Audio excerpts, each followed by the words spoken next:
You'll hear a number of different recordings and you'll have to answer questions on what you hear. There will be time for you to read the instructions and questions, and you will have a chance to check your work. All the recordings will be played once only. The test is in 4 sections. At the end of the test, you will be given 10 minutes to transfer your answers to an answer sheet. Now turn to Section 1. Section 1. You will hear a student phoning to inquire about a car for sale. First, you have some time to look at questions 1 to 7.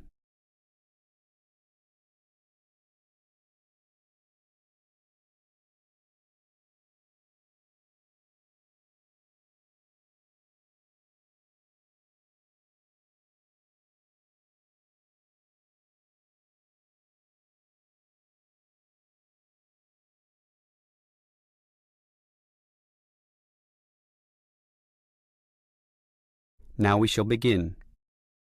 You should answer the questions as you listen, because you will not hear the recording a second time. Listen carefully and answer questions 1 to 7. Hello, can I speak to... the advert doesn't give a name. Well, the name is Bob, and I guess this call is about the car I'm selling, right? Yes, my name's Francis, and I'm definitely interested. You'll like my car then. Clean, neat, nice. What sort is it? Oh, the original model was called an Echo. You know, like the echo a sound can make. But then they changed the name to Yaris just before I bought it. Yaris. I don't know why. I liked the old name, and it's the same car, but that's what it's called. So, what's the colour? The ad says it's cream-coloured. Like cream, then?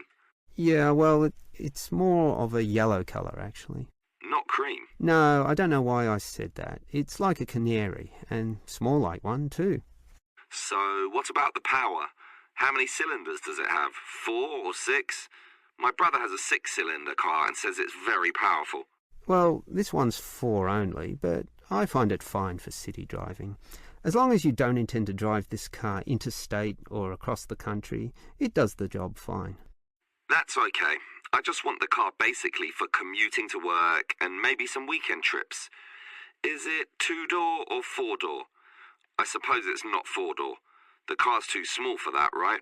Right, just 2 doors, as you say. The front seat bends forward to allow entry into the rear. That's fine by me. This car is just for my girlfriend and I anyway. What about accessories? Radio, CD player, anything else? Does it have an air conditioner? Well, no, it doesn't, but I don't find that a problem. I just open the window. I mean, if you really want, you can pay to have an AC installed. Basically, the only additional feature this car has is a radio, but it's still a great deal. That depends on the price. You say you want $12,800, right? Yep, about that. Well, obviously you expect the price to be reduced to an even figure, right? Well, I don't know. $12,000. 12,500, maybe. If you can lower it a bit, I'll come and have a look, okay? Okay. Let's say $12,400, but I won't lower it any more than that. Certainly not to $12,000. Well, if I can get that better price, I may come over this afternoon. But what year is this car? How old is it? My brother's got a 12-year-old car and it's showing problems. Well, my car was brand new only 3 years ago, but it still looks like it's only been 1 year on the road. Okay, that sounds good. Before you hear the rest of the conversation, you have some time to look at questions 8 to 10.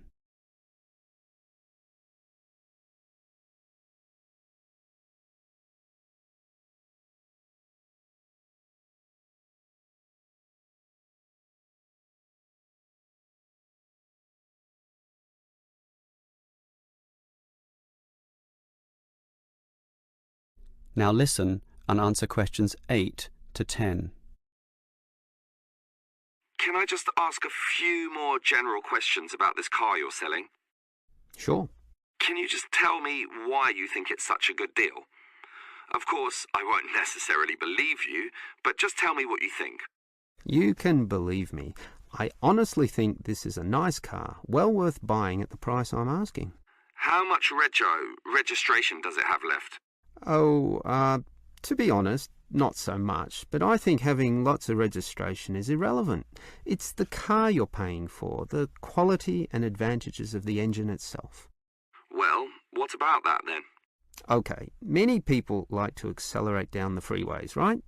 There are a lot of speed demons out there who think quickness is all that matters, but basically, people are mostly trapped in city traffic. So one of the things I like is that because this car is small, you can put it anywhere.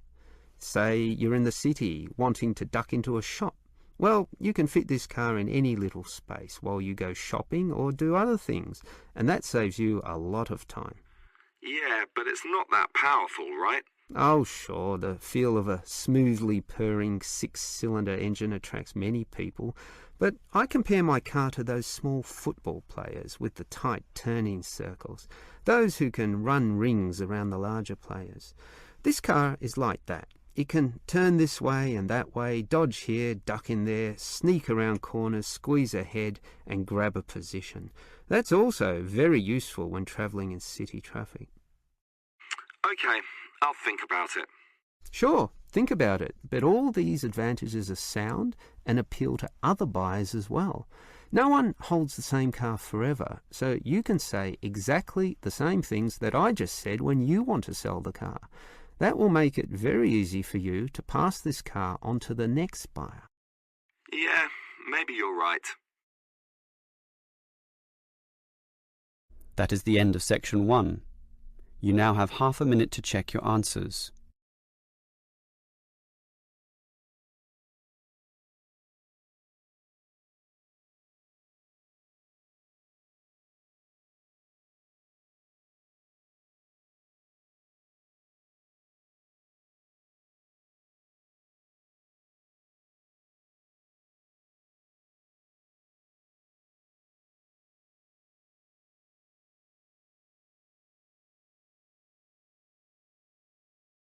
Now turn to section 2. Section 2. You will hear a university administrator telling a group of new students about the central campus buildings and the facilities they provide. First, you have some time to look at questions 11 to 16.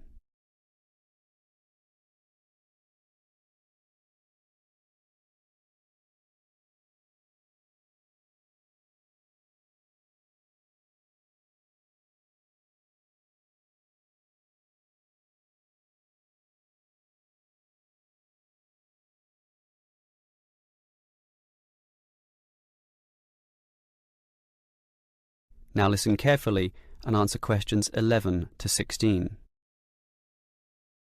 Welcome everyone to the Brandon Complex, the geographical and we could say spiritual heart of this university.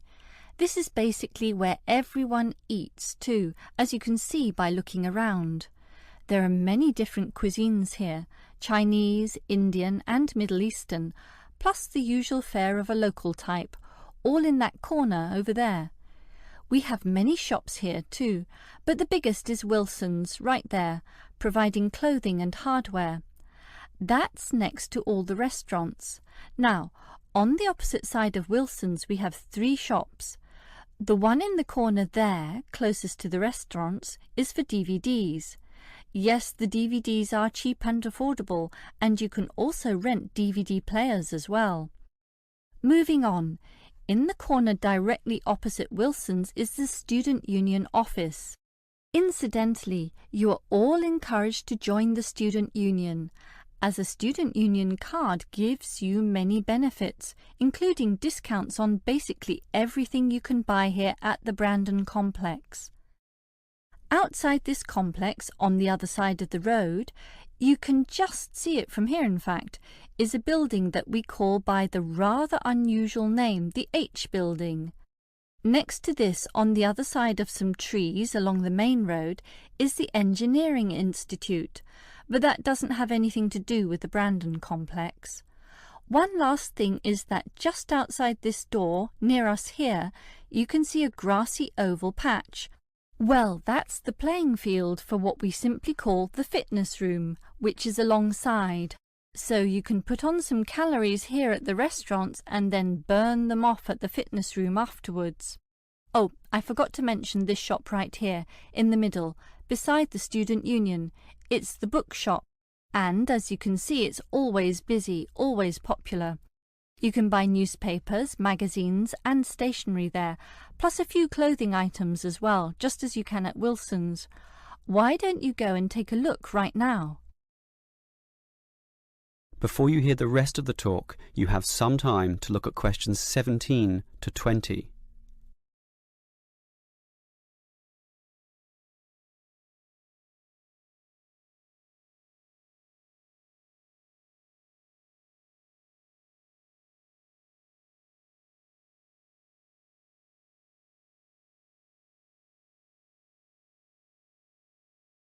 Now listen and answer questions 17 to 20. Now, I'd like to tell you a bit more about one of the buildings here, namely the H building. Despite its bland name, you might be interested in what goes on there. It is our main recreational centre, with halls, offices and space available for a variety of activities, mostly for those who want to get fit. For example, if you're interested in yoga, you're in luck, since 4 days a week there are free yoga classes. They have several levels, so if you're a beginner, you'd have to start with that. You can check the schedules on the wall there. Yoga used to be at night, but now it's in the mornings, but not on Wednesdays. Along those same lines, there's aerobic dancing in the afternoon. This shares the same room as the badminton games, which are on Mondays, Wednesdays and Fridays. The aerobics are on the alternate days, Tuesdays and Thursdays, and it's not restricted at all. Everyone is welcome to join, although the instructor may divide you up, of course, according to ability. And, just to show how diverse the H building is, there's even some spiritual solace available there, inside the multi-denominational prayer centre, with individual booths and a variety of holy scriptures and texts available to read from all the major religions of the world. That's open all day over the weekend, but not at night time, when the rooms are for private booking. Finally, for those of you of a cerebral nature, the University Chess Club operates at night. That's open from 8 p.m. every... is it Wednesday or Monday? No, sorry, Friday. And I think it closes at about 11:30 p.m. So, there's something for everyone in the H building. That is the end of section 2. You now have half a minute to check your answers.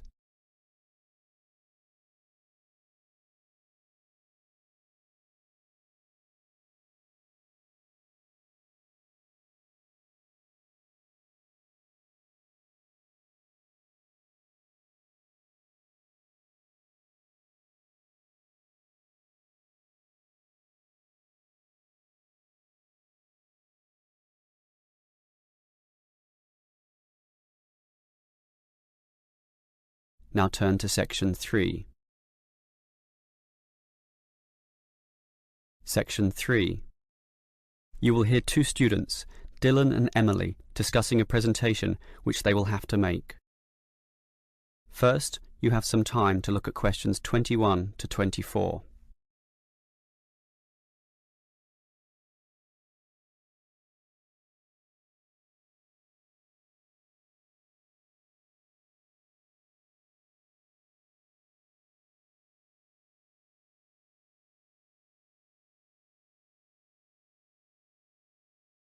Now listen carefully and answer questions 21 to 24.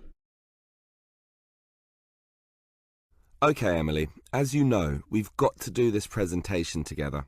I know, I'm a little bit nervous about it.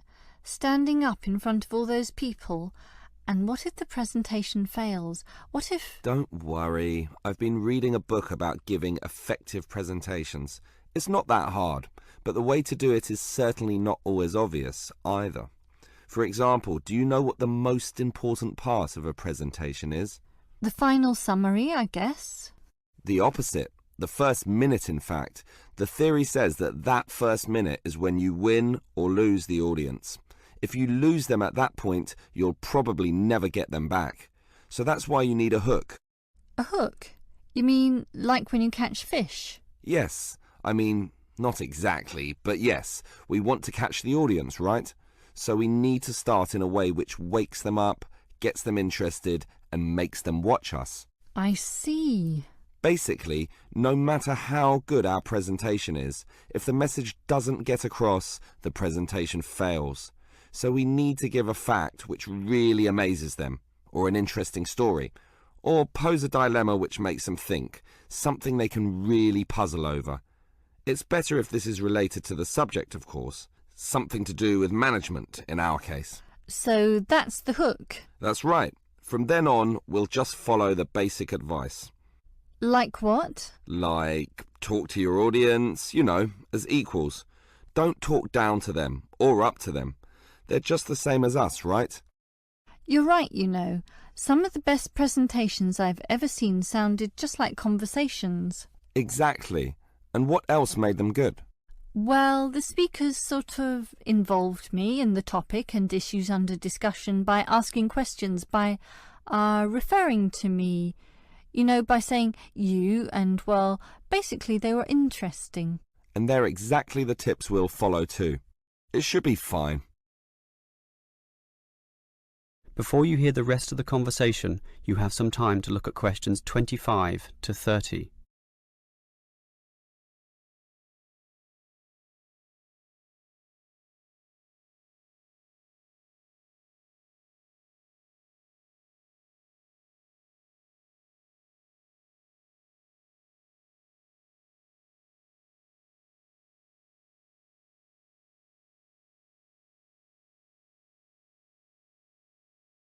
Now listen and answer questions 25 to 30.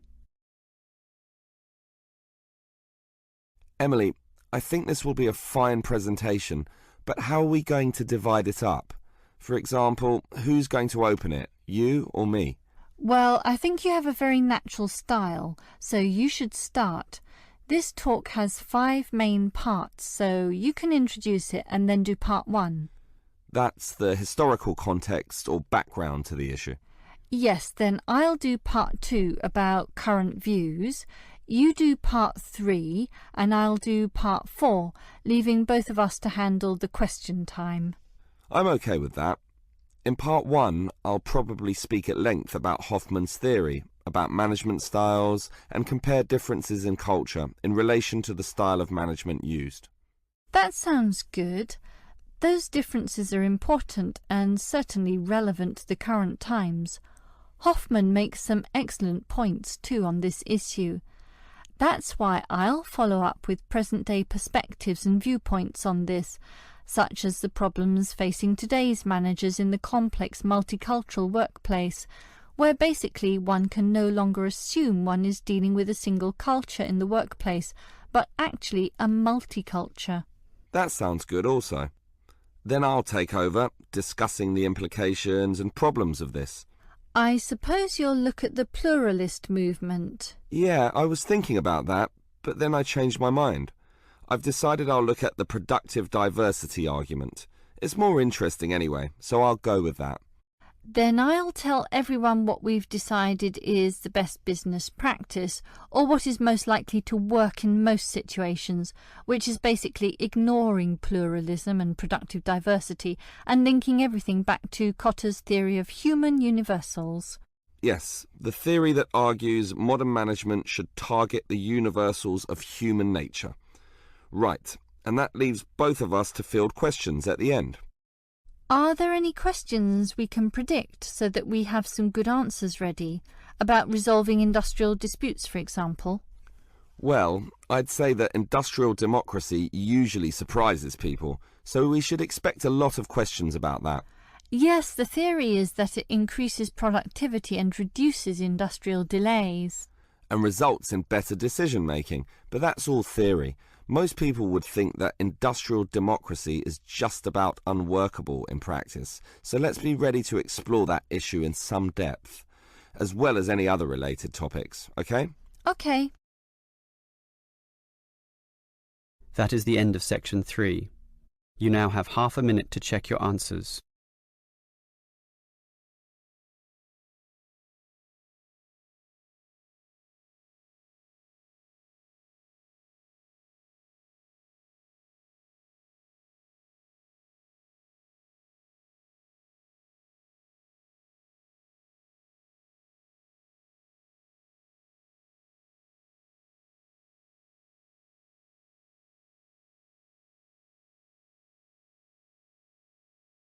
Now turn to section 4.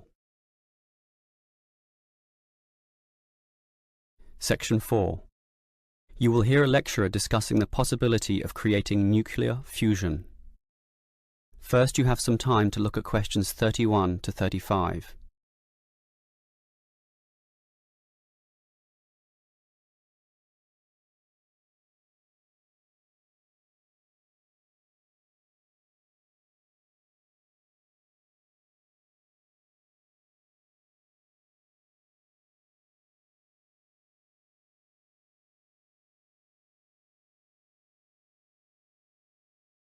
Now listen carefully and answer questions 31 to 35. We look at the sun, a huge ball streaming out essentially limitless energy into space, and we think about how we need that energy here on Earth. Our oil reserves are running out, coal burning causes much pollution, and nuclear energy has many dangers. But where does the sun itself get its energy? The answer is that the sun makes it using fusion, or, more specifically, in a hydrogen fusion process. There is no pollution, no radioactivity, no waste products, and we have plenty of hydrogen. So, hydrogen fusion seems the perfect answer to our energy needs, and scientists have long attempted to achieve it here on Earth. So what happens during this process? The first step is to make two light atomic particles approach. In the case of our sun, these are hydrogen particles, the lightest and also the easiest to deal with. However, the problem is that the nuclei of atoms have electric fields, and fusion between these particles is opposed by their similar electric charge. They most naturally repel each other, and the nuclei of all elements are exactly the same in this respect. Thus, in order to overcome this repulsion and force them together, in the second step, the particles are heated. The trouble is, you need a lot of heat, incredible temperatures of the sort only seen on the surface of the sun. This is many millions of degrees, far higher than the melting point of any known material. Still, the concept is simple. The hot, wildly moving particles, which are now called plasma, will crash into each other, resulting in the third step, the fusion into helium, which releases energy and begins a self-sustained process. Before you hear the rest of the lecture, you have some time to look at questions 36 to 40.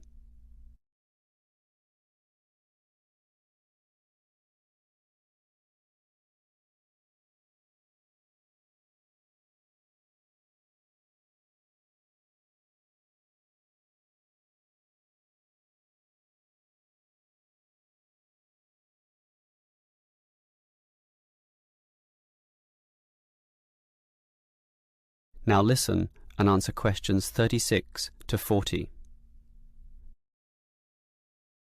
So, we know how fusion works. Thus, the big question is, can we create it here on Earth? We actually have the technology to superheat hydrogen into plasma, but no container on Earth can deal with those temperatures. Thus, we need to confine this superheated material so that it doesn't touch anything. For that, we need a special reactor, and most research has focused on an apparatus known as a tokamak system. That's Tokamak, an acronym from some Russian words meaning toroidal chamber with magnetic field.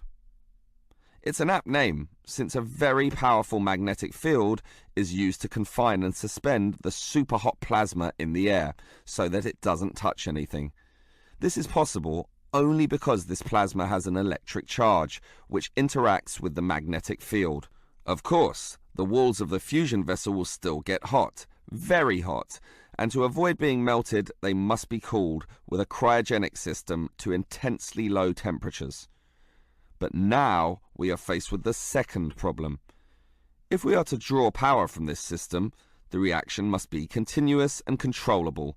However, when fusion begins, the plasma becomes unstable, and at these temperatures, that is a very serious situation. If we lose control, a disaster could result.